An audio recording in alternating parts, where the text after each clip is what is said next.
নমস্কার, আপনারা দেখছেন নিউজ জার্নি 24। আমি শ্যামাশ্রী। দেশ বিদেশের তাজা খবরে চোখ রাখতে সাবস্ক্রাইব করুন আমাদের চ্যানেলটিকে।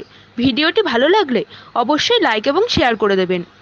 ভারতে ইসরায়েলের রাষ্ট্রদূত নাওর গিলন বুধবার বলেছেন যে দুই দেশের সন্ত্রাসবাদের বিরুদ্ধে লড়াই করার জন্য একসঙ্গে তারা কাজ করছেন।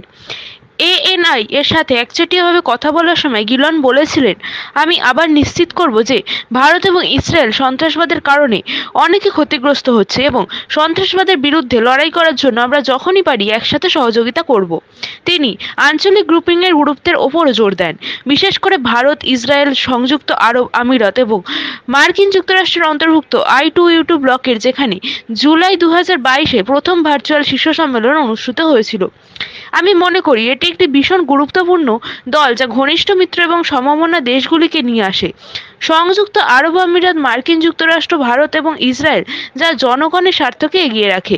আমি মনে করি যে এই ধরনের আরও গ্রুপিং নতুন প্রযুক্তি, নতুন সহযোগিতা, উন্নত অর্থনীতি এবং নতুন মূল্যবোধ আনার জন্য এশিয়া এবং বিশ্ব উভয়ের উন্নতির জন্য আঞ্চলিক গ্রুপিংয়ের একটি খুব দরকারি উপাদান হতে পারে বলেছেন ইসরায়েলি রাষ্ট্রদূত।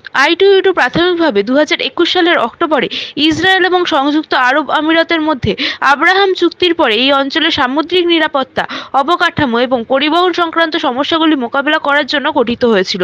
তখন একে বলা হতো international forum for economic cooperation, যেটিকে ওয়েস্ট এশিয়ান কোয়াডও বলা হয়। I2U2 উদ্যোগটি ভারত, ইসরায়েল, মার্কিন যুক্তরাষ্ট্র এবং সংযুক্ত আরব আমিরাতের একটি নতুন গ্রুপিংয়ের নামে I2 হলো ভারত এবং ইসরায়েলের জন্য, যেখানে U2 হলো মার্কিন যুক্তরাষ্ট্র এবং সংযুক্ত আরব আমিরাতের জন্য।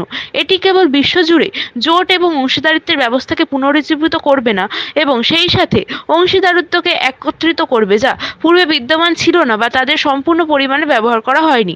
এটি এই নতুন গ্রুপিংয়ের কাঠামোর মধ্যে 4টি দেশের মধ্যে নিরাপত্তা সহযোগিতা অন্বেষণে দেশগুলিকে সহায়তা করবে।